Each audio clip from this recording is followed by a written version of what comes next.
Current ఛార్జీలు పెరగటం ఖాయం. ఇది ప్రస్తుతం జ్యోతి వార్తల పరంపర చూస్తే మనల్ని మానసికంగా సిద్ధం చేస్తుంది.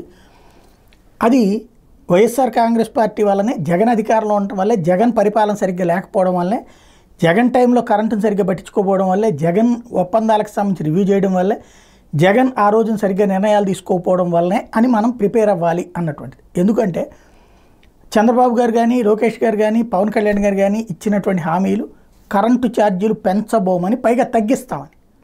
ఇప్పుడు పెంచబోవడానికి కారణాలు అన్నటువంటి కోణంలో 8,113 కోట్లతో గృహ వినియోగదారుల మీద భారం, 2,191 కోట్లు 2022 సెప్టెంబర్లోనే ఈఆర్సీకి డిస్కమ్ నివేదించేసింది. కరోనా పేట నాడు అధిక ధరకు విద్యుత్ కొనుగోలు చేశారు, వద్దన్న నాడు పీపీఎల్ రద్దు చేశారు, హైకోర్టు మొట్టికాయలు వేసేసింది.